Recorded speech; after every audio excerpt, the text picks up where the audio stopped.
Boa noite a todos. É uma satisfação nós termos hoje conosco, né, o engenheiro agrônomo, Jonas Reis, e vai fazer uma apresentação sobre agricultura de precisão, uma visão geral sobre a agricultura de precisão.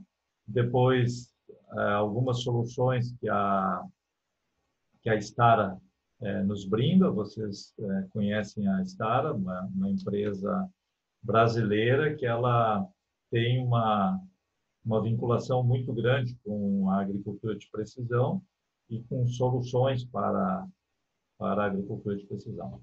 Então, para nós é uma satisfação, Jonas, recebê-lo e desejamos aí para você uma boa apresentação, que depois possamos interagir um pouco com as pessoas que nos acompanham essa noite. Muito obrigado pela sua presença e vamos com tudo. Show, professor. Boa noite, pessoal. Mais uma vez é um prazer estar aqui conversando com o professor, é claro, parceiro de Projeto Aquários também, de longa data aí. Sou egresso da Universidade de Santa Maria também, fiz o mestrado também profissional, como vocês hoje, uma boa parte está fazendo aí. Me formei e terminei o mestrado em 2018. Na época, trabalhei com aplicação tardia de nitrogênio na cultura do milho, pensando principalmente na questão, né, do aumento de rendimento por uma aplicação, uma terceira aplicação no estágio tardio, por exemplo, na época de florescimento, pendoamento do milho. E falando rapidamente assim um pouco da minha trajetória, então me formei em Santa Maria em 2013, trabalhei 2 anos como coordenador operacional em uma propriedade ali em Tupanciretã, perto de Santa Maria, então trabalhei numa propriedade de 4.000 hectares. E aí em 2015 iniciei a trajetória aqui na Stara, trabalhando no marketing de produto, inclusive tem dois colegas aqui, o Thomas e o William também, egresso aí do marketing de produto. Trabalhamos juntos, o Thomas é colega atualmente. E, claro, então eu vou falar um pouco sobre os equipamentos da Stara, uma visão um pouco geral da agricultura de precisão. E na parte final a gente tem uma discussão justamente sobre uma pesquisa recente feita pelo grupo Kleffmann, então acredito que vocês conheçam. É um grupo muito respeitado de pesquisa, justamente trabalhando, pesquisando, desenvolvendo a questão da agricultura de precisão aí na região sul, que é então a região em questão que a gente vai falar um pouco mais hoje. Então eu peço que, se tiverem, podem, por favor, interromper, quiserem ir falando no chat também, bem tranquilo. É bem informal mesmo e a gente espera então que atenda os objetivos aí dessa conversa. Eu vou compartilhar aqui a tela com vocês.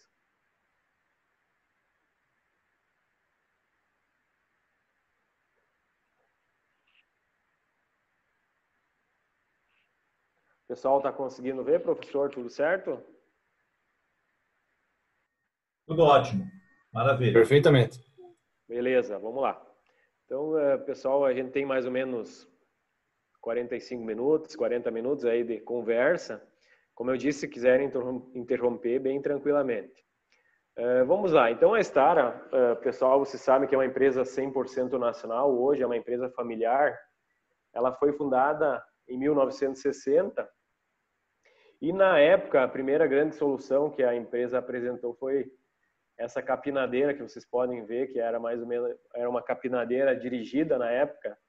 Então, simplesmente o caboclo aqui atrás era o GPS, né? Então era o piloto automático, vamos dizer assim, ele direcionava essa capinadeira e, claro, o operador do trator lá ia trabalhando. Então, essa foi a primeira solução assim que teve um pouco mais de renome a nível nacional, então que realmente fez a Stara, então, que era uma empresa familiar que basicamente fazia manutenção de equipamentos, seja de importados da Europa, seja equipamentos vindos dos Estados Unidos, e adaptava para a realidade brasileira. Então, foram várias etapas aí que foram passando ao longo dos anos. A gente muito comenta, né, a questão da chegada do plantio direto, década de 70, anos 80, anos 90, então a fundamentalização, o desenvolvimento do plantio direto, e chegada por volta do ano 2000 da questão da agricultura de precisão, que vem muito acompanhado também no projeto Aquários, que o professor hoje coordena aí. São 20 anos de projeto Aquários, né, professor? Então, naquela época era muito diferente do que se vê hoje, apesar de, claro, que gostaríamos que fosse bem melhor a agricultura de precisão hoje, bem mais desenvolvida, bem mais aplicável, mas, claro, aquela época teve-se o início, o trabalho com grid, a amostragem grid, depois uma evolução para zonas de manejo e assim por diante. Então, foi todo um trabalho, né, para que se chegasse hoje no que muitos falam em agricultura digital, agricultura 4.0, mas, claro, a gente passa por discussões semanais e, claro, existe uma diferença clara na questão da agricultura de precisão, agricultura digital. Então, tudo acaba passando pela agricultura de precisão. Se não existisse a agricultura de precisão, com certeza hoje não estaríamos falando em agricultura digital, agricultura 4.0 e assim por diante. Falando um pouco sobre a empresa, rapidamente, a sede, então, aqui é no Metoc, Capital Nacional da Agricultura de Precisão. Hoje são 110 mil metros quadrados de área construída, então prédios. Hoje, em torno de 2.800 colaboradores, contando a matriz, a filial em Carazinho, que é a fundição. Também tem uma filial em Santa Rosa, que faz equipamentos um pouco mais simples. Quando eu digo um pouco mais simples, são equipamentos como escarificadores, reboques e assim por diante. E também no ano, 2 anos atrás, iniciou um projeto, um pequeno projeto, hoje ainda em início, na Argentina, também na região de Rosário. Então lá, vocês, acredito que uma boa parte saiba, a agricultura é muito diferente em relação à brasileira, falando de agricultores. Muitos têm, aqui no Brasil, muitos agricultores têm um maquinário próprio e lá se inverte totalmente, ou seja, a grande maioria dos agricultores são prestadores de serviço.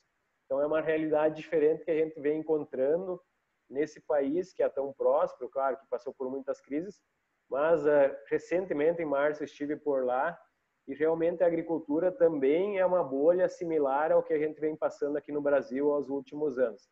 Então a agricultura realmente vai bem. Não sei exatamente se vai muito de encontro à cultura dos argentinos, não sei se tem algum argentino aqui nos assistindo, professor, mas realmente os agricultores, assim, eles continuam muito fortes, muitas empresas vêm crescendo lá e, claro, a Stara vai buscar uma parte do mercado argentino também. Falando da exportação da empresa, hoje ela exporta para mais de 35 países, mercados muito fortes para nós. Falando de América do Sul, principalmente Paraguai, então os brasiguais a gente atende muitos agricultores lá.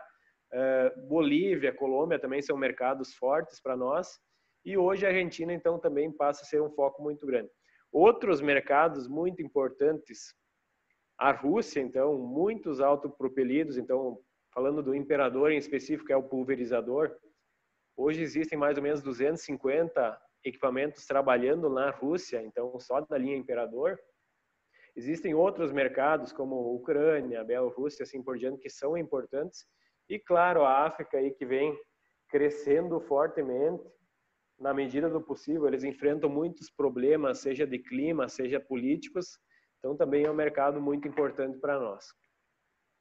Pessoal, como é que iniciou aquela agricultura de precisão que eu comentei anteriormente lá no ano 2000, que é o projeto Aquários, em parceria com a Star, outras empresas aí, foi buscar lá fora ideias para serem aplicadas aqui no Brasil. Então lá, início do ano 2000, lá, vocês imaginem como é que era essa situação. Foi buscado lá um equipamento na Alemanha, por exemplo, que fizesse a taxa variável de fertilizante, tinha outro equipamento que era o piloto, tinha outro equipamento que fazia a geração do sinal de satélite e assim por diante. Sem falar no custo que se tinha nessa época. Esse equipamento que vocês estão vendo, esse kit, era quase um kit desgraça, né? Não era um kit prosperidade. Isso aqui custava $100 mil na época. Então teve todo esse avanço também da importação. Tudo era em língua estrangeira, seja inglês técnico ou alemão técnico. Então vocês imaginem 20 anos atrás, se hoje você tem dificuldade de trabalhar com equipamentos, imagine naquela época como é que acontecia esse trabalho. Então era muito diferente do que acontece hoje. Falando um pouco dos parceiros do Projeto Aquários na época, como é que se iniciou esse trabalho. Lá na época, então, a Pioneer Sementes era uma grande parceira, perdura até hoje. Fazendas parceiras, a Cotrijal também, a cooperativa que é aqui de Não Me Toque, então abrange aí 700 mil hectares, mais ou menos, no nosso estado. A Universidade Federal de Santa Maria e a Stara também eram parceiros. Na época, no início desse trabalho, também existia a Massey Ferguson, que era a nossa parceira, a Yara e a Adubo Serrana, a extinta Adubo Serrana. Então, essas empresas acabaram saindo ao longo dos anos. E, claro, hoje contamos com outras parceiras, com ainda a questão, pensando principalmente na recomendação de agricultura de precisão. Então, entrou recentemente a Dracar, a Fertilacqua também trabalhando com produtos, né, fertilizantes e assim por diante. Então, são empresas que entraram recentemente e que deram sangue novo ao projeto. Então, hoje são 20 anos de Projeto Aquários. Então, claro, a gente vem discutindo quais são as novas diretrizes que vão ser seguidas nos próximos anos, e muito tem a ver com a questão de tecnologia, a questão de plataformas online e assim por diante, que a gente vem vendo que vem crescendo no dia a dia. Então, acredito que todos concordem que a tecnologia é a saída, uma das saídas para o aumento de produtividade que a gente está buscando. Pessoal, naquela época, como eu comentei, não foi nada, foi às mil maravilhas, com certeza, mas teve uma evolução muito grande daquele início, quando nem existiam máquinas que faziam taxa variável, por exemplo, falando de distribuição, um exemplo claro. Em 2002, 2003, se iniciou o trabalho onde foram produzidos os primeiros equipamentos do Brasil que faziam taxa variável. Por exemplo, foi o Hércules 10.000, que é um modelo que existe até hoje, um equipamento puxado, então um trailer puxado pelo trator, e esse equipamento, com auxílio de mapas, ele conseguia fazer já a taxa variável de fertilizantes, principalmente.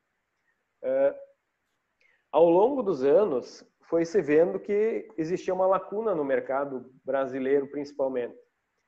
Se via já autopropelidos na questão de pulverizadores e assim por diante, mas na época, eu lembro, o professor Telmo, inclusive, discutiu, acho que com outros pesquisadores da área, né, justamente a questão, né, de tentar fazer essa aplicação em superfície de correção, não seja só de cloreto de potássio, de outros produtos aí. E aí, a empresa já tinha um pulverizador autopropelido, que era o Gladiador na época, e se buscou acoplar o sistema do Hércules 10.000, naquela época, em 2010, 2009, aí, ao Gladiador, que era o pulverizador. E aí surgiu o Hércules 5.0, hoje o Hércules 6.0, que realmente desbravou esse mercado que não existia no Brasil, e hoje tem aí mais de 2.000 unidades comercializadas somente no Brasil. Então, é um mercado que se criou, essa parceria com a Aquarius, com a Star, aí, acabou criando esse mercado, e hoje existem várias empresas, seja a Jacto, seja a John Deere, seja a Kuhn, seja Valtra, Grupo CNH, todas as empresas têm máquinas similares a essa máquina e tão boas quanto, né? Então, a gente sabe que o mercado é muito igual hoje em dia, mas, claro, a gente destaca muito o pioneirismo, então muitas coisas aconteceram, uma evolução grande aconteceu nessas máquinas ao longo dos anos. Falando um pouco, então, só para situar vocês, a Star hoje trabalha principalmente com equipamentos de distribuição de fertilizantes, que entra essa linha Hércules. São vários equipamentos, né, pessoal? Desde o Hércules 10.000, que eu comentei lá, que foi o precursor na época, uma parceria com a Amazon, lá da Alemanha, foi importada essa tecnologia de lá e depois nacionalizada. Então, o Hércules 6.0, aquele equipamento. Também existem caminhões para distribuição de produtos finos, por exemplo, o calcário. Super Brutos, que é um outro equipamento também para produtos em pó, por exemplo, pensando principalmente na questão do Centro-Oeste, onde se tem muita incidência de vento durante as aplicações. Então, o Super Brutos acaba eliminando esse fator, que é um fator importante na região, o Brutus também. E ainda também equipamentos um pouco menores, como a linha Twister, Tornado, pensando em atender também o pequeno e médio agricultor. Então, essa é mais ou menos a linha de distribuição de fertilizantes. O projeto Aquarius também sempre buscava outras tecnologias ao em outros países, com outras empresas, e como a Yara era uma das parceiras na época, a Yara desenvolveu, o professor Bredemeyer também, que é professor do curso aí, desenvolveu a tese de doutorado, se não me engano, nessa área também, desenvolvendo o N-Sensor e assim por diante. E esse N-Sensor, esse sensor, ele foi trazido para o Brasil também, em uma parceria com exclusividade com a Stara na época, começou seus trabalhos lá em 2010, 2011, e esse foi o primeiro sensor ativo, então ele não tinha problemas com o trabalho noturno ou diário, ele tanto podia aplicar em trabalho noturno como diurno, e ele conseguia fazer essa leitura em tempo real, através da reflectância lá das plantas, né? Então ele lia 2 comprimentos de onda, e através desses 2 comprimentos de onda ele gerava uma taxa de aplicação, lendo 3 metros para cada lado. Em tempo real, o sensor informava o controlador, que é o Topper, né? O Topper 4.500 na época, hoje é 5.500. E aí esse controlador gerava a demanda então para a parte hidráulica da máquina. Em tempo real, como vocês podem ver ali na ilustração, variava lá setando a dose, por exemplo, de 50 a 150 quilos ou de 200 a 400 quilos. Em tempo real, ele conseguia fazer essa variação de produtos nitrogenados, principalmente. Ele foi desenvolvido na Alemanha na época, acredito que vocês já tenham tido um pouco dessa disciplina, pensando principalmente em economia de produto, porque lá na Alemanha eles tinham muitos problemas com lençóis freáticos, contaminação por nitrogênio e assim por diante.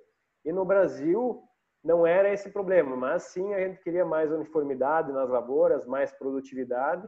Então foram desenvolvidas curvas tanto em trigo, produtos gramíneas de inverno, milho, posteriormente também para cana-de-açúcar e algodão mais recentemente.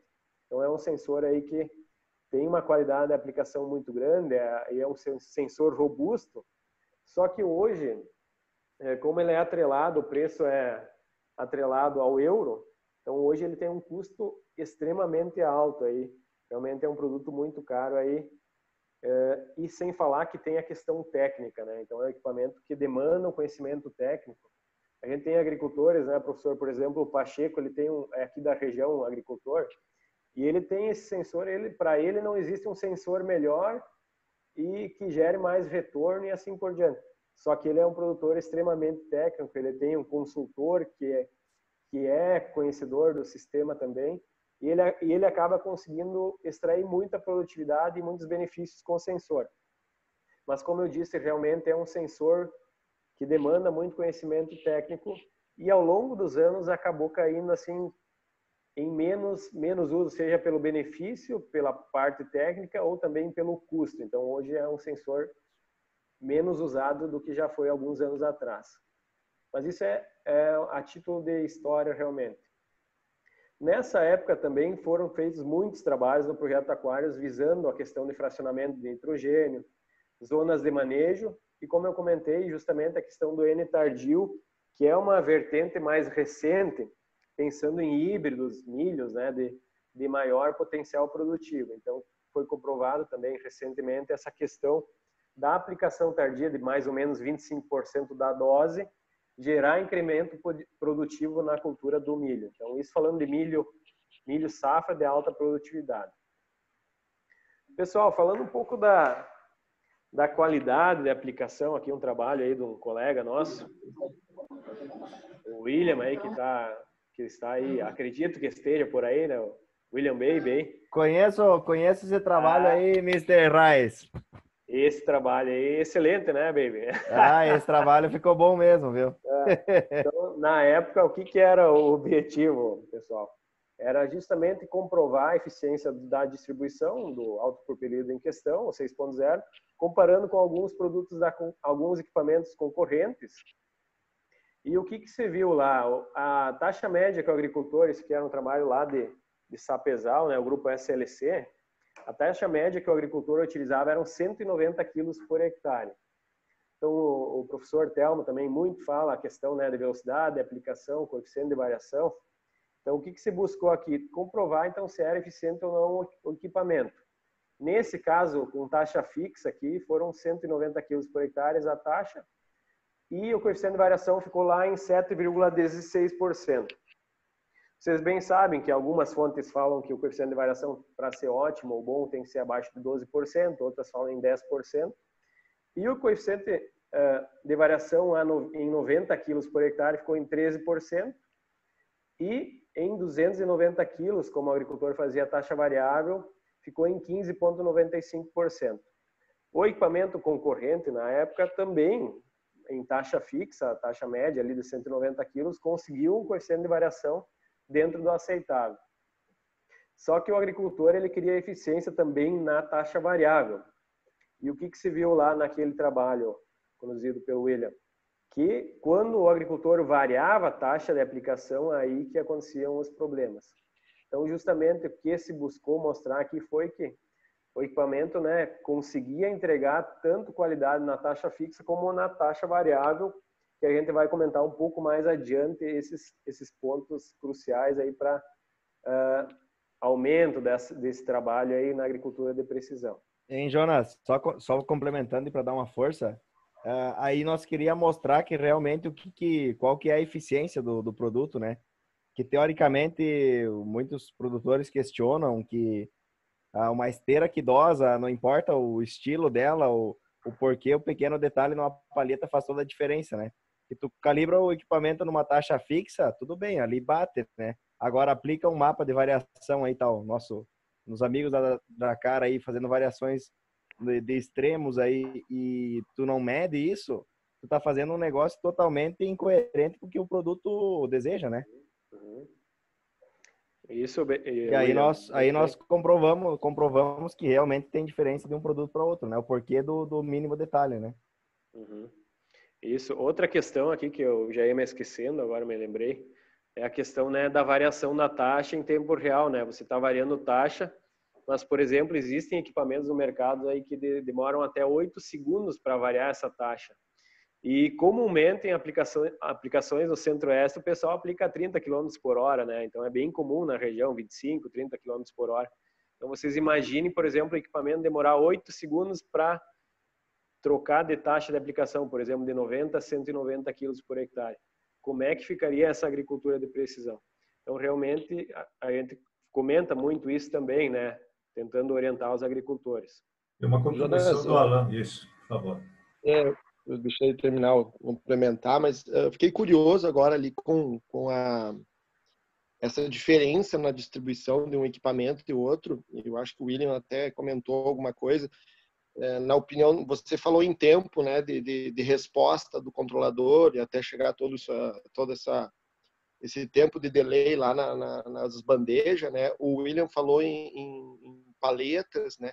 Eu gostaria de saber, assim, na opinião de vocês, qual que é a grande diferença técnica de um equipamento para o outro equipamento que deu tamanha diferença? Uhum. Vamos lá. Um ponto principal, Alan, complementando esse teu comentário, é a questão, né, de um sistema que, por exemplo, existe lá uma válvula, um sensor load sense, né? Então, ele detecta lá o sensor que está acoplado ao sistema hidráulico da máquina, ele detecta essa variação de peso, de aplicação, tanto na esteira, como de produto que vai estar chegando lá no prato e nas palhetas consequentemente. Então, por exemplo, você imagina lá, está chegando 290 quilos, por exemplo.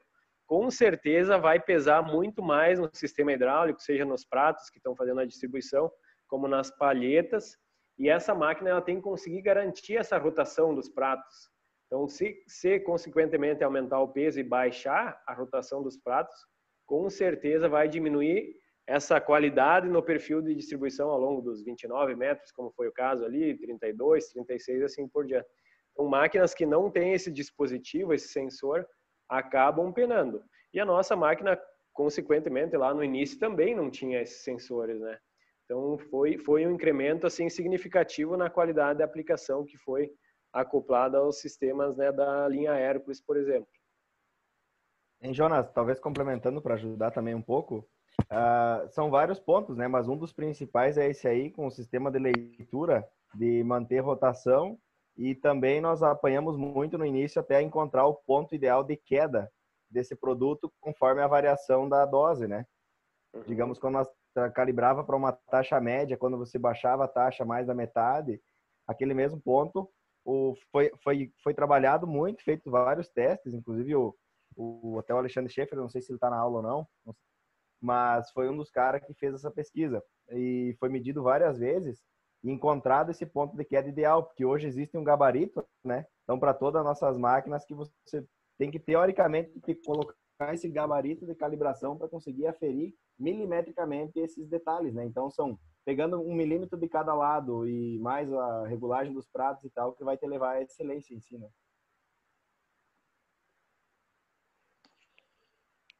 Isso aí, Alan, tranquilo?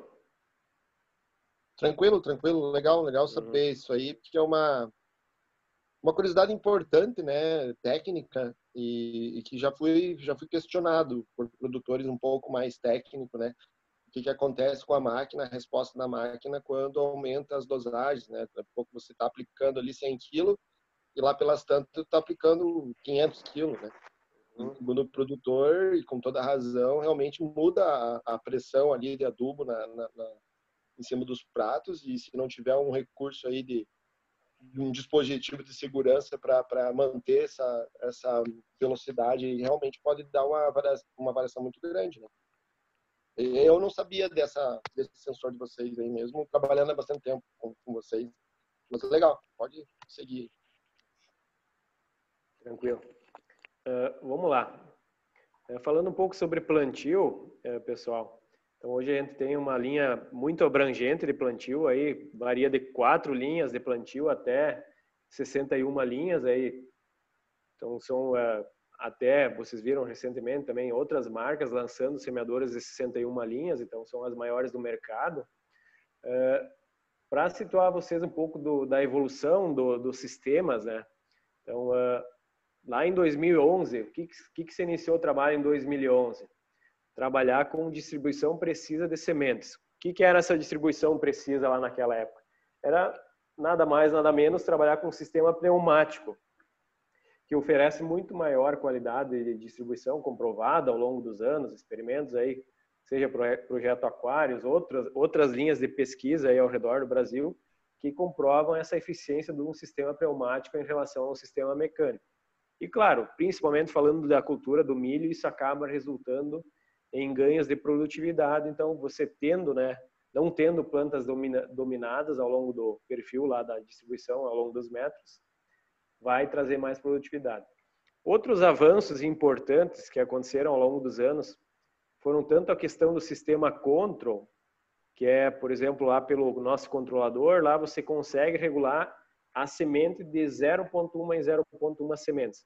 Então, por exemplo, você consegue o ajuste fino lá na população de milho, seja de soja, você consegue regular de 0,1 em 0,1. Além de ajuste fino, isso vai trazer economia de sementes ao longo do tempo, ao longo do desenvolvimento do plantio.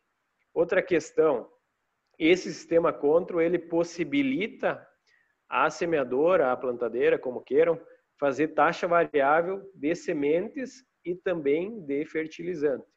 Então, mais uma vez, a gente tem aqui o pessoal da Dracar acompanhando também. Eles fazem um trabalho aí há alguns anos já, sei que pelo menos 5 anos aí, falando de taxa variável de sementes e taxa variável de fertilizante aí, desde o início da empresa. Então, essa semeadora, ela possibilita também esse trabalho, desde 4 linhas até 61 linhas. E ainda a questão do desligamento linha a linha. O que é o desligamento linha a linha?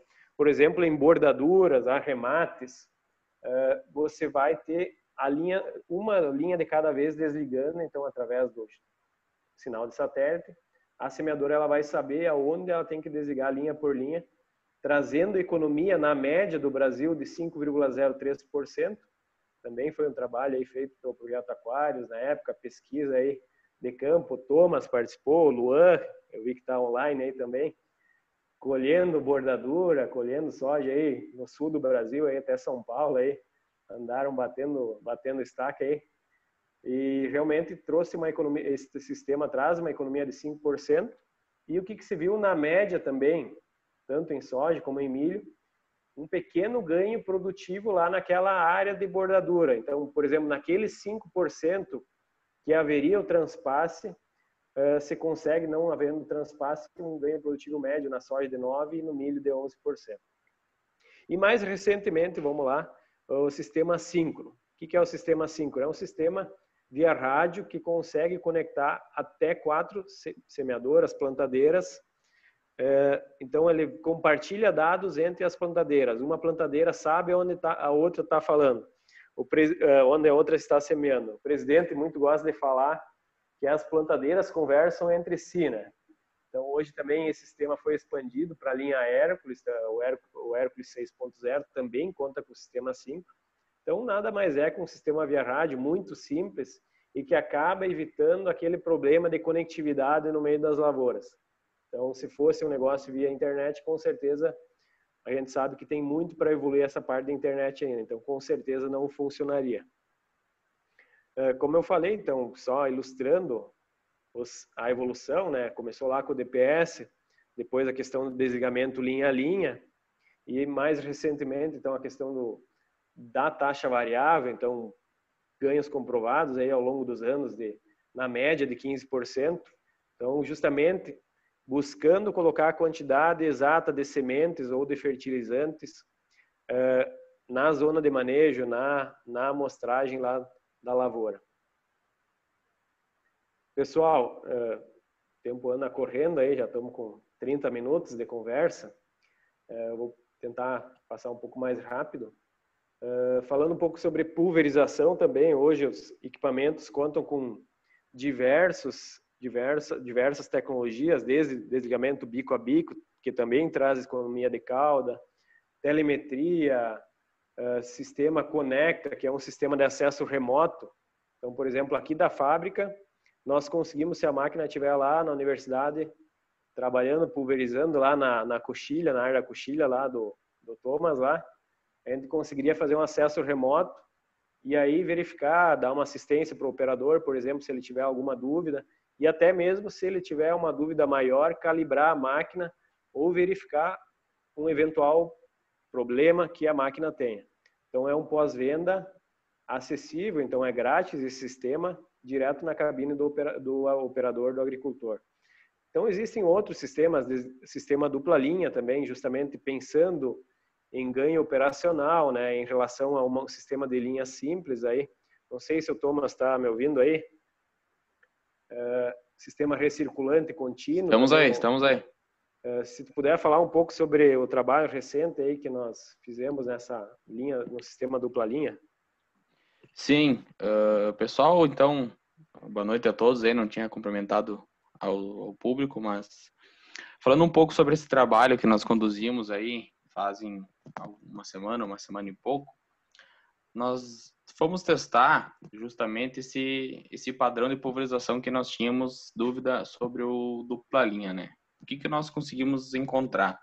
Nós pulverizamos com a máquina utilizando o sistema convencional, que é o sistema hoje de uma linha apenas, né? O sistema com um bico a cada 50 centímetros, e utilizamos aí diversas velocidades.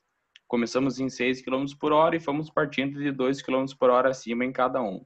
Ou seja, nós pulverizamos a 6, a 8, a 10, a 12, constantemente até seus 26 km por hora. O que nós percebemos?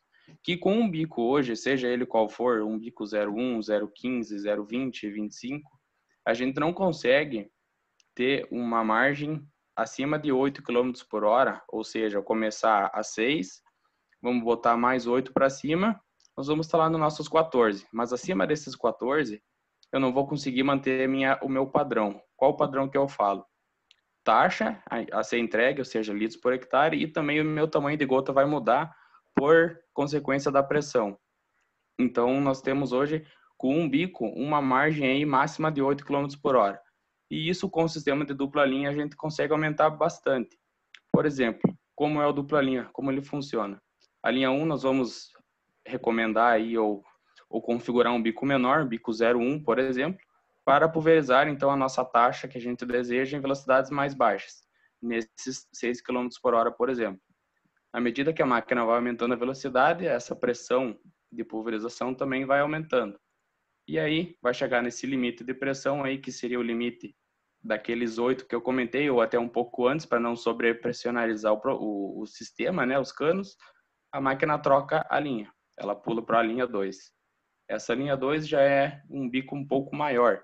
que vai fazer com que a pressão do sistema baixe e vai conseguir entregar, então, aquela taxa que eu quero com uma pressão menor, mantendo o meu tamanho de gota. Mas também vai ter um certo limite, que é aqueles mais 8 ou aqueles tantos quilômetros por hora acima que esse bico aguenta pulverizar com esse padrão. Acima disso, o que a máquina faz? Ela mantém esse bico da linha 2 ligado e retorna a ligar o bico da linha 1. Então, essas duas linhas trabalham de forma junta, fazendo com que a pressão do sistema baixe de novo e eu consiga entregar aquela taxa e o mesmo tamanho de gota que eu tinha a 6 km por hora lá nos 26. Então, justamente para atender o padrão de pulverização em velocidades baixas, médias e altas. Acho que é isso aí, né, Jonas? Perfeito, isso aí. Uhum. Qual que foi a diferença de variação em relação ao sistema convencional para o dupla linha? O sistema de pulverização convencional variou aí a taxa, né, a vazão, em 15%, 15,02 na verdade. E o sistema de dupla linha variou aí apenas 0,6% a dose. Então, é justamente a questão de subdosagem e superdosagem, né? Então, o sistema convencional acaba acontecendo isso, né? Então, o dupla linha supre também essa questão, né? Então, claro, Isso. ainda tem a questão de deriva e assim por diante, né? Então, muito importante esse sistema dupla linha. Beleza. Não poderia deixar de comentar, pessoal, a questão do Imperador 3.0, então, o último comentário sobre máquina aqui, que é uma máquina que foi lançada em 2016, e é uma máquina única no mundo, aí, então é uma máquina que tem 3 soluções, a gente fala. O que acontece com essa máquina, pessoal? Acredito que alguns de vocês não conheçam ainda. Essa máquina, ela, além de ser um pulverizador, vocês podem ver ela com as barras abertas, aqui pulverizando na cultura da soja, por exemplo, ela consegue aproveitar o mesmo rastro e fazer a distribuição, seja de ureia, seja de cloreto de potássio, por exemplo, um fertilizante. E ainda, por exemplo, lá no final do ciclo, ela consegue fazer uma distribuição pneumática de sementes.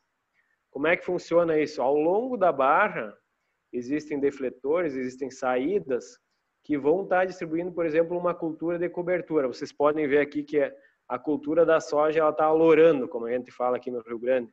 Está amadurecendo, né? Está no final do ciclo. Por exemplo, R7.0, seria pouco antes aqui, quem sabe. O que acontece? A gente distribui a cultura de cobertura. Quando a soja perder as folhas, simplesmente as folhas caem sobre a semente da cultura de cobertura.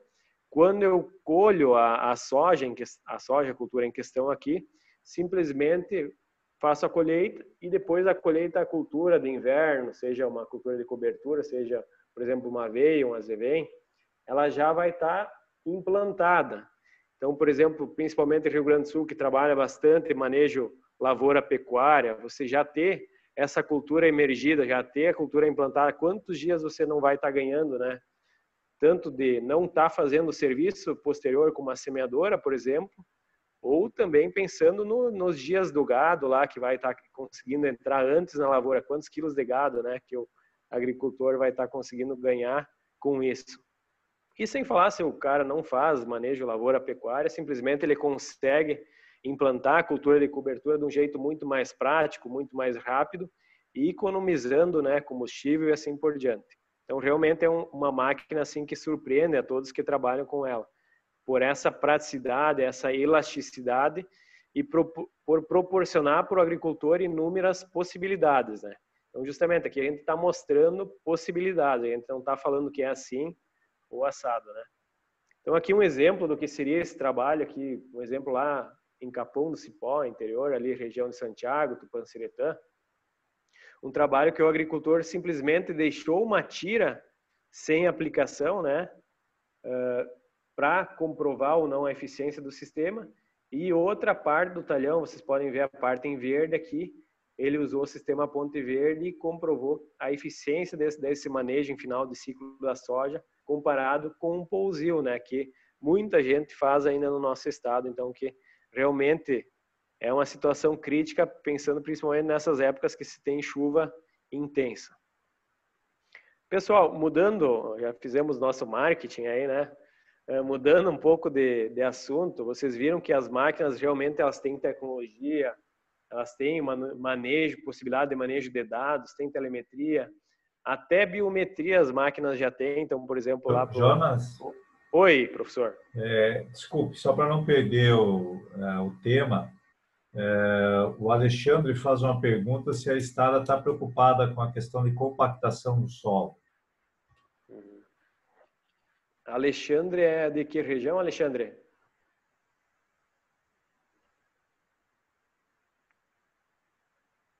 Tranquilo, vamos lá. Vamos lá. O Ponte Verde, justamente, é um sistema que vem muito de encontro a essa questão de rotação de culturas, né? Então, claro, você já pode usar uma cultura de cobertura com esse objetivo, né? De tentar fazer uma descompactação mais leve, mas também existem outros equipamentos, né? Como escarificador, que ao longo dos anos também foi desenvolvido em parceria com Aquários, né?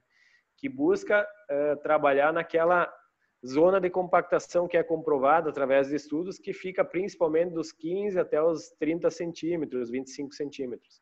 Então, por exemplo, o escarificador é o Fox. Esse equipamento ele trabalha aí até, no máximo, 30 centímetros de profundidade. E ele também ainda tem o incremento, o acessório, que pode ser um kit KS, que disponibiliza essa aplicação de sementes finas, por exemplo. É sabido, né, que você faz a escarificação e se você não usar uma cultura de cobertura já na sequência ou ao mesmo tempo, esse solo vai, através de chuvas e assim por diante, compactação de máquinas, ele vai voltar à compactação anterior rapidamente. Então, se você usar, por exemplo, o escarificador, você tem que fazer um manejo com culturas de cobertura na hora ou o quanto antes possível para que essas raízes trabalhem agregando o solo, estruturando o solo, aerando o solo e assim por diante. Então, esses são dois exemplos, né? Tanto o Ponte Verde como o escarificador, que trabalham nessa linha de pensamento para visar a descompactação do solo. Qualquer coisa, professor, William, aí se quiserem complementar, bem tranquilo. Perfeito. E a questão do controle do tráfego, né, para diminuir esse tráfego aleatório, é uma coisa que assim, está dentro da agenda da empresa, né? Isso, professor. Hoje, né, não existem tantas normas que nem na Europa, assim, de espaçamento entre eixos de máquina, por exemplo, de um rodado até o outro, que são bem mais restritivas, por exemplo, na Europa, que o limite máximo da largura é 2,20 metros. Aqui não existem normas tão severas, mas, claro, 3,20 metros, assim, é um limite aceitado para transporte em rodovia, né? Então, claro que cada empresa meio que tem uma linha de raciocínio nesses espaçamentos de rodados, né? O que acaba complicando um pouco.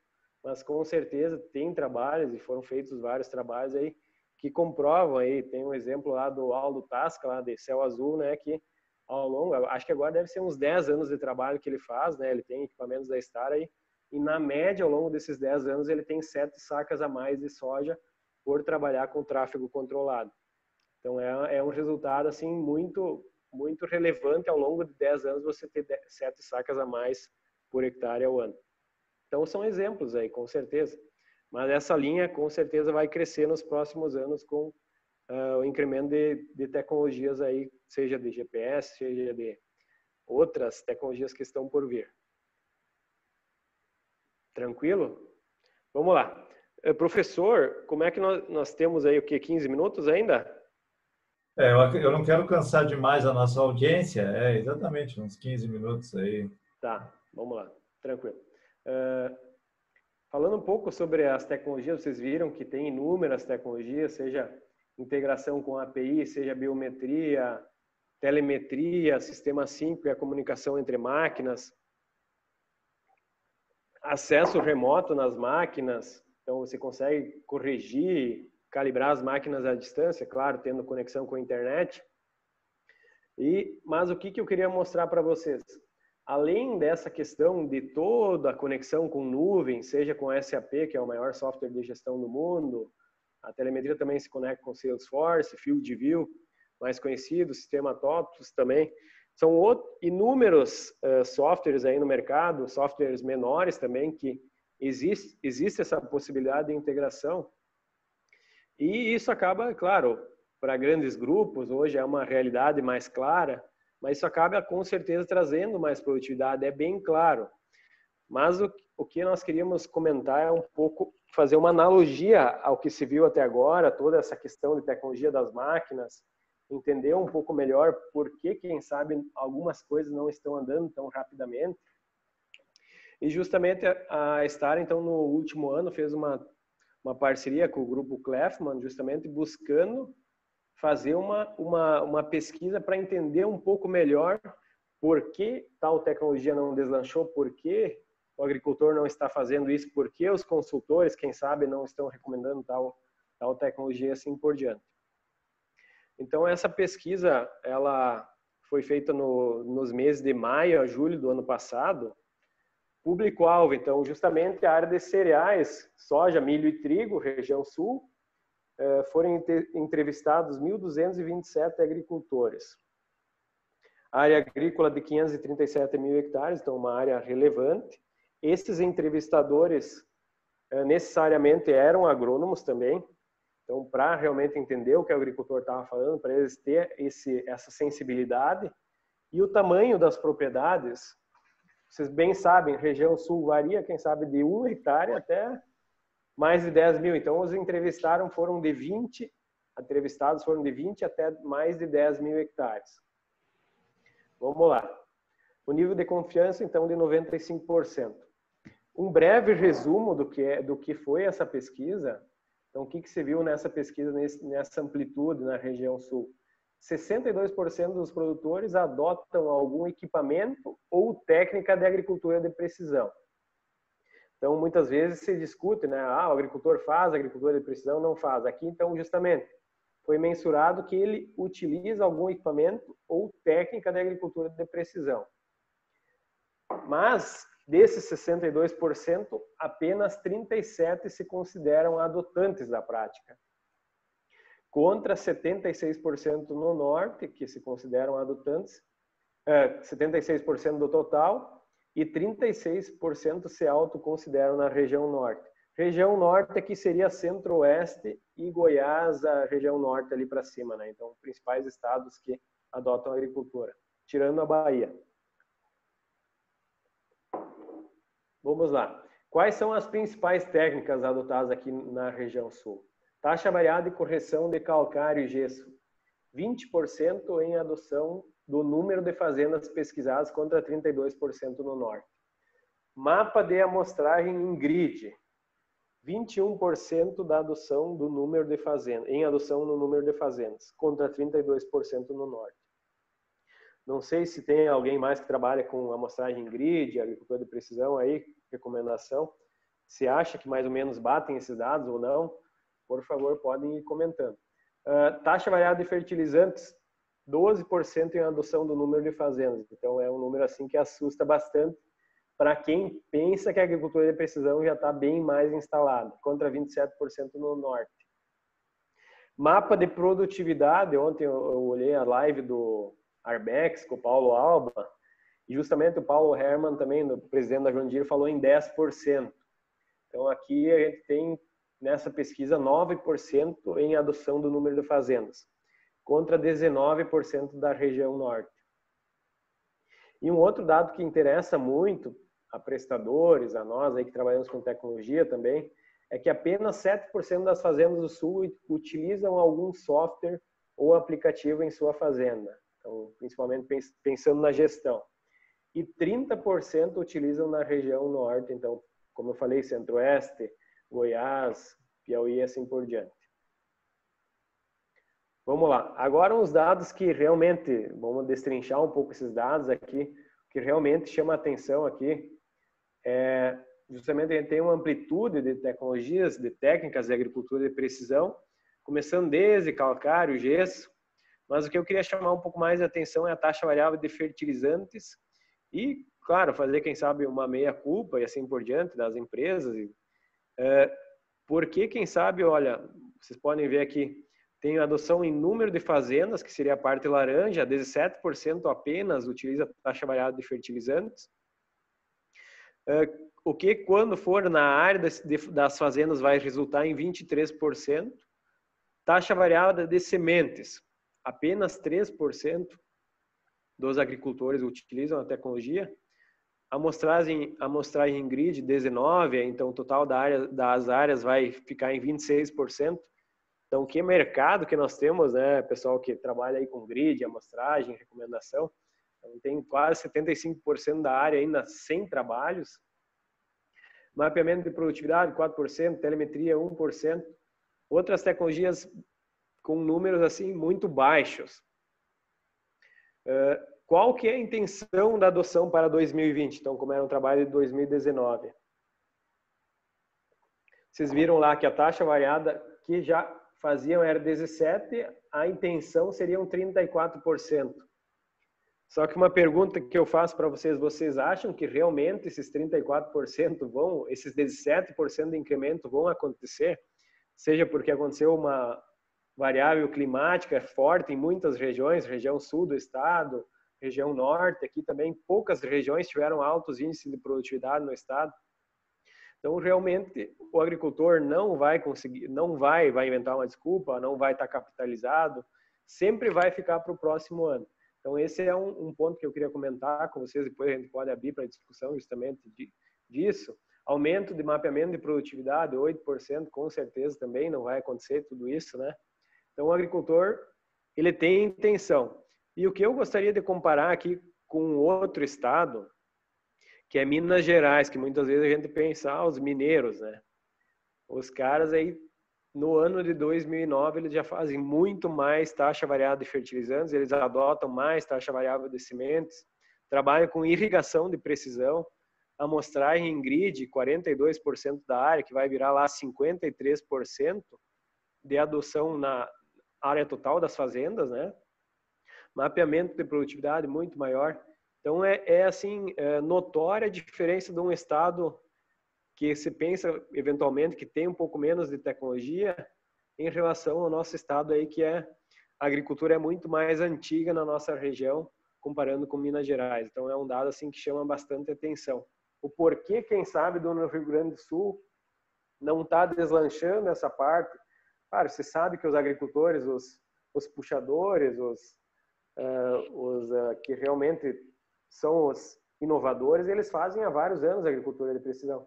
Mas por que, quem sabe, aqueles agricultores mais conservadores, mais tradicionais, não fazem esse trabalho? Então, realmente chama atenção. E aí, claro, a pesquisa ela também deu alguns nortes. Ela dividiu em tanto agricultores iniciantes como agricultores básicos que fazem uso de alguma tecnologia de agricultura de precisão, para os avançados que realmente usam várias técnicas, vários equipamentos. Então, aí muda a perspectiva, né, pessoal? Vocês veem a questão da taxa variada de fertilizantes, que no iniciante ou no básico é 32%, 38%, sobe lá para o avançado 74%. Taxa variável de gesso também vai lá em 91%. E o que mais eles comentaram é que algumas tecnologias que são utilizadas pelo nível avançado de agricultor, por exemplo, mapeamento de produtividade, telemetria em máquinas, imagens de satélite, análise de dados por serviço, por exemplo, são tecnologias que vão crescer muito nos próximos anos. Então, isso foi uma constatação dessa pesquisa, norteando um pouco do que seriam os trabalhos, assim, as tecnologias que realmente cresceriam nos próximos anos com maior porcentagem em relação a outras. Pessoal, só para realmente ilustrar o que acontece, comparando de novo Rio Grande do Sul com Minas Gerais, um ponto que pode ser determinante. A escolaridade do agricultor que possui formação agrícola, por exemplo, no Rio Grande do Sul, é 37% desses entrevistados. Em Minas Gerais já se tem também uma diferença notória nos agricultores com formação na área agrícola. Então, quem sabe isso pode explicar um pouco da maior facilidade, do maior desenvolvimento das técnicas de agricultura de precisão nesse estado. E outros estados aqui, como vocês veem, Santa Catarina também já está dando uma lavada aí no Rio Grande. Claro que são menos agricultores lá, mas os agricultores, né, têm maior escolaridade e, por consequência, também fazem mais agricultura de precisão. Paraná e Rio Grande do Sul, muito similares, né? Muitas vezes você acha que o Paraná está bem na frente, quem sabe, em agricultura de precisão. Mas, claro, as variáveis climáticas lá são menores, ao longo dos anos eles têm mais estabilidade também, e o que acaba sendo que também o índice de agricultura de precisão, a adoção deles é baixo, da mesma forma que o Rio Grande do Sul também. Pessoal, e uma pergunta assim que vem muito na nossa mente, aí, seja em máquinas agrícolas, acredito que o professor também, consultores, cooperativas, sempre se pergunta, é fácil observar os resultados da agricultura de precisão? E aí o agricultor ele acaba coçando a cabeça, né? Me lembro bem porque nós fizemos várias pesquisas aí, seja Expo Direto, seja Copavel, seja AgriShow. E aí, por exemplo, o Rio Grande do Sul, que concordam totalmente que é fácil observar a agricultura, os resultados da agricultura de precisão, apenas 43%. E concorda parcialmente, nem concorda, nem discorda. Tem muita gente que não vê claramente a eficiência da agricultura de precisão. E como eu comparei com Minas de novo, vocês viram lá que tem maior escolaridade, tem maior adoção de técnicas e com certeza eles também veem mais viabilidade nas técnicas na agricultura de precisão. Um dado que eu não comentei, de número de produtores, comparando o Rio Grande do Sul com Minas, o número é muito parecido, por isso que eu estou fazendo essa comparação com Minas Gerais. O número de agricultores e hectares é muito parecido. Então, por isso que eu ressaltei a questão de comparar Rio Grande do Sul com Minas Gerais. Pessoal, um comentário final sobre a questão da agricultura de precisão, que a gente tem uma curva de adoção, que é uma curva assim, justamente sobre a agricultura de precisão. A adoção da agricultura de precisão está em estágio acelerado, coloquei entre aspas aqui, e já ultrapassou a barreira dos inovadores e adotantes iniciais. Concordo que muitos estão aumentando, muitos estão adotando, mas muitas vezes pensando nós que geramos tecnologia, nós que vendemos, por exemplo, máquinas com um pacote tecnológico aí, que poderia gerar muita produtividade, poderia gerar muitos trabalhos diferentes para os agricultores, seja em taxa variada de sementes, fertilizante, assim por diante. Muitos não adotam essa tecnologia. Então, o que está falando aqui, o que está mostrando aqui essa curva? Que os inovadores já adotaram a agricultura de precisão, então são mais ou menos considerados 2,5% do mercado. Os adotantes iniciais também já utilizaram a agricultura de precisão, 16% do mercado.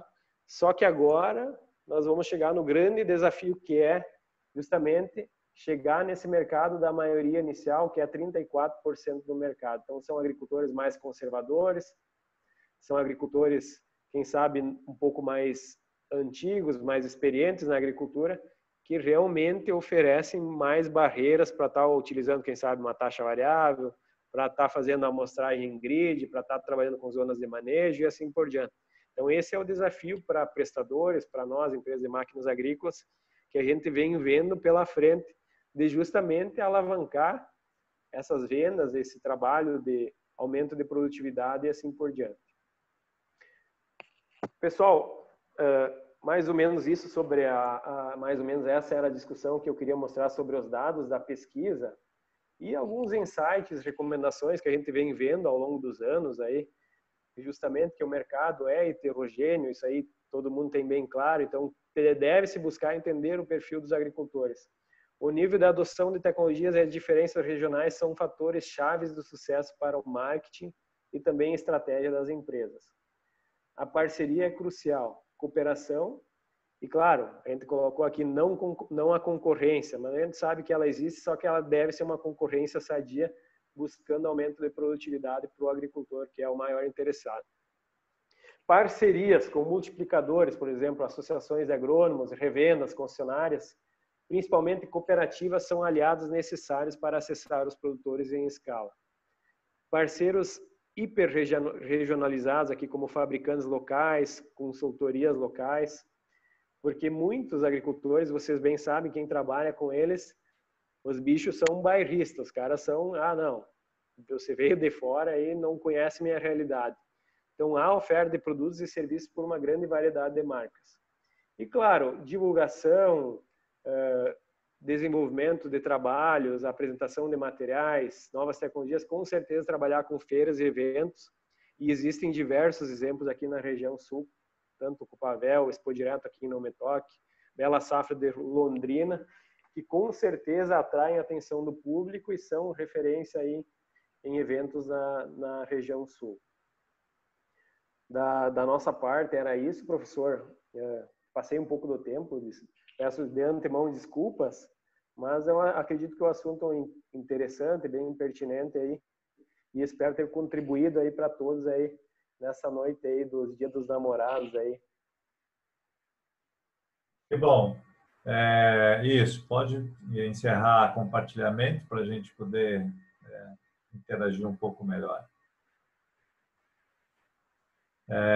Muito bem. E tem duas perguntas aqui, né, do nosso chat, e sobre o Rio Grande do Sul ser um estado com propriedades menores e mais heterogêneo o perfil, se isso dificulta em relação a outros estados que têm um tamanho de propriedade maior e talvez um perfil mais homogêneo de produtores. É uma boa pergunta, realmente eu não coloquei os dados aqui, mas a pesquisa mostrou que o tamanho de propriedade está sim vinculado ao aumento da adoção da agricultura de precisão. Muito, quem sabe, lá atrás ou recentemente em virtude dos custos também. Então é uma tendência que se mostrou na pesquisa que também que no Rio Grande do Sul vai ter um pouco mais de custo em relação, quem sabe, ao Centro-Oeste, por, quem sabe, o foco das empresas ser, de prestadores, por exemplo, ser no Centro-Oeste e assim por diante. E também a questão de diferença de agricultores, etnias e assim por diante, com certeza tem a ver também com esse grau cultural, seja no sul do estado, que a gente tem um exemplo claro aqui, que o William trabalha naquela região. Não é fácil você chegar com uma nova tecnologia, o pessoal é muito desconfiado e assim por diante. Então, o grau cultural, a questão de diferença de agricultores, tanto tamanho de propriedade é notável assim nessa adoção, e nessa pesquisa também foi uma das conclusões que quanto maior a propriedade, acima de 1.000 a 2.000 hectares era o maior grau de adoção de agricultura de precisão. Mas se notou facilmente, assim, facilmente que de 500 a 1.000 também estava havendo um incremento muito grande, seja de máquinas, como também de uso de recomendações, seja de taxa variável, amostragem em grid e assim por diante. Ótimo. É um bombardeio de perguntas aqui, um bate e volta. Pinga fogo, se dizia na antiga política aí. Qual a visão da Stara com relação aos próximos anos, em relação a plataformas digitais, agricultura digital e todas essas novas tecnologias? Uhum. Como eu comentei no início, assim, vou dar um exemplo assim do que acontece aqui no dia a dia. Realmente são discussões diárias, e um exemplo que eu trago aqui é uma empresa familiar, né? Então, da mesma forma que lá atrás, eu acredito que o professor Telmo participou muito disso, ano 2000, uma quebra de paradigmas com a agricultura de precisão. Recentemente se passou por essa quebra de paradigma com inovação de software, desenvolvimento de equipamentos que trabalhem com recomendação de taxa, novas plataformas conectadas com outras plataformas, né? Então, realmente, os dados são do agricultor, isso fica bem claro, e ele quer ter facilidade em estar conectando, seja a máquina da Stara com a da John Deere, seja com a da Case, seja com a da Jacto e assim por diante. E os dados, eles têm que tramitar dentro dessas empresas, por exemplo. Então, isso é um norte muito claro. Só que o mercado brasileiro, tanto a questão do AIS, o BANS lá, que até hoje não acontece facilmente no mercado brasileiro. O mercado brasileiro tem esses entraves, mas com certeza as empresas que querem ascender ainda mais, elas vão ter que buscar esse lado de tecnologia, desenvolvimento de softwares e principalmente serviços, né, atrelados à qualidade, pós-venda e assim por diante. Jonas, tu está recebendo muitos elogios aqui, eu fico feliz com isso e também te cumprimento pela qualidade da apresentação e muito técnica. Com relação ao N-Sensor no algodão e a utilização de redutor de crescimento, o que poderia nos dizer? Professor, fizemos alguns trabalhos em parceria com o Grupo Terra Santa, o Rodrigo Trevisan, acredito que muitos conheçam também. Foi inclusive a tese de mestrado dele. Na época, o equipamento funciona muito bem, mas como se o agricultor, se a fazenda realmente não tiver um cara muito técnico por detrás, um cara que entenda, que esteja cabeça aberta, que quem sabe não ache muito mais fácil trabalhar com mapas de satélite e assim por diante, realmente ele acaba, né, pelo custo de aquisição e assim por diante, ele acaba, né, caindo um pouco, perdendo um pouco de viabilidade em relação, por exemplo, ao mapa de satélite hoje que se tem facilmente por um valor mais baixo e com periodicidade até parecida. Mas, claro, falando de qualidade de aplicação, o N-Sensor realmente está chegando também a plataforma da Yara nova, o AT-Farm, aí se vê notoriamente que eles usaram o algoritmo do N-Sensor aliado a mapas de satélite, e aí sim eles conseguiram um ajuste fino e uma praticidade de operação muito grande. Então o N-Sensor realmente é uma ferramenta que funciona muito bem, só que ela tem esse porém, né, de realmente ter que ter um acompanhamento, tanto para calibração e assim por diante. Então a gente conversa com a Yara também, eventualmente, assim, mensalmente, na verdade, e esse AT-Farmer realmente veio como um complemento para o N-Sensor, que é um sensor aí ativo, né, utilizado a campo. E a projeção, nós falamos muito de futuro, do agrodigital, como é que tu enxerga isso? Professor, são debates, como eu falei, são debates diários, mas com certeza as empresas terão que se adequar, terão que evoluir, o fluxo de dados tem que acontecer, o manejo desses dados histórico, isso é o caminho realmente, todas as empresas estão buscando se adequar, e se tem vários exemplos de empresas que não buscaram isso nos últimos anos e acabaram ficando para trás, né? Então, por exemplo, antes estava o Alan aqui também, o manejo do histórico dos dados é fundamental para buscar a qualidade que se buscar um aprimoramento tanto de dados, máquinas, recomendações, assim por diante. Ótimo. Uma pergunta sobre se vocês pensam em fazer eventos com os consultores para tentar alavancar, específico com os consultores. Uhum. Bem lembrado a pergunta. Nós tivemos 2 anos atrás, final de 2018, tivemos um evento com consultores, cooperativas aqui na Star, foram mais ou menos 250 consultores de todo o Brasil, que vieram até a empresa conhecer um pouco da ideologia, conhecer a cultura. Vários não imaginavam qual que fosse o calibre da empresa, né? Muitos pensam, não conhecem, a empresa lá de Não Me Toque, como é que vai ser uma empresa grande, como é que vai produzir máquinas com qualidade. Mas o final desse ano era previsto, justamente o Thomas também estava na coordenação desse evento, de reeditar esse evento. Na época em 2018, teve o Dantas, teve outros palestrantes aí de renome nacional que trouxeram ideologias diferentes de outros locais. E justamente o objetivo é repetir esse evento, claro, quando passar esse cenário atual aí, a ideia é repetir. Acredito que ano que vem saia um evento similar e com certeza os consultores, prestadores, cooperativas aí que tenham interesse vão estar convidados. Outra questão aqui que o pessoal está considerando as plantas de cobertura como essenciais para fazer a taxa variável de fertilizantes, calcário, gesso funcionar bem. O que tu acha? Você já tem uma solução, mas tem que bater firme em associar, assim como a escarificação ao uso de plantas de cobertura, taxa variável ao uso de plantas de cobertura. Uhum. Professor, tem alguns casos aqui, inclusive no nosso estado, região norte aqui, de agricultores tanto trabalhando matéria orgânica em taxa variável, por exemplo, lá aplicando cama de aviário, né, por zonas de manejo, fazendo, por exemplo, ocupando lá uma gramínea que vai, quem sabe, melhor em áreas de relevo mais acidentado para assegurar, agregar mais o solo e assim por diante, deixando lá a leguminosa para o topo lá do chapéu ou para a área mais nobre da lavoura.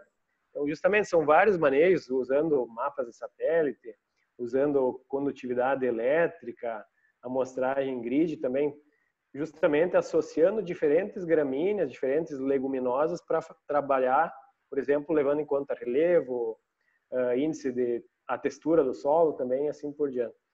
Hoje, um agricultor me ligou semana passada, na verdade, na sexta-feira, e ele falou que ele está utilizando uma semeadora, a nossa guapa, né? Utilizando uma gramínea, vamos dizer, num tanque, outra leguminosa em outro tanque, e ele queria associar uma terceira cultura, ele queria que fizesse 3 tanques na semeadora de inverno, né? Para ele conseguir associar 3, fazer um mix, né? Só que de forma individual, buscando fazer essa taxa variável justamente que vocês estão comentando aí. Então, são várias ideias que vêm surgindo, algumas vertentes mais fortes, outras um pouco menores, mas com certeza a gente está aberto a ouvir, né? E tentar formar a melhor ideia, gerar a melhor máquina possível. Essa dos policultivos é muito interessante. E um comentário sobre a taxa variada de sementes, né? População de plantas por ambiente, que parece ser uma ferramenta tão utilizada fora do Brasil e que a gente viu que aqui está com um uso bastante restrito, especialmente no Rio Grande do Sul. O que tu acha? Falta de conhecimento de todas as variáveis envolvidas? Onde que a gente está falhando aí? Pois é, professor. É uma pergunta que nós nos fazemos também, assim, semanalmente, diariamente. Acredito, né, fazendo uma meia-culpa, com certeza as empresas de máquinas hoje estão se estruturando, né, para justamente buscar auxiliar nessa recomendação, ter dados mais plausíveis que facilitem essa aplicação em taxa variável de sementes. Mas, com certeza, consultores, cooperativas, como eu comentei, por exemplo, o Paraná, tiveram uma seca lá em, sei lá, 15 anos, 10 anos. Uma seca, um estresse hídrico, produziram menos. Mas ao longo dos anos tudo vem muito bem, né? Então, às vezes o agricultor acha muito mais fácil trabalhar com uma taxa fixa, produzir lá as suas 4 toneladas por hectare em soja, 10 em milho, do que, quem sabe, buscar um manejo um pouco mais trabalhoso, mas que, como a gente sabe, tendo auxílio, consultores, cooperativas por detrás, é bem tranquilo, porque as máquinas já trabalham há mais de 10 anos dessa forma, com essa tecnologia. Então, para o lado de máquinas agrícolas é bem tranquilo isso, mas, claro, tem que se buscar, como eu comentei lá nas recomendações, essas parcerias, saber as pessoas certas, os consultores certos, para conseguir fazer esse trabalho aumentar ainda mais e, com certeza, replicar isso aí. Bom, pessoal, eu não quero comprometer assim, um dia tão especial para todos vocês, né?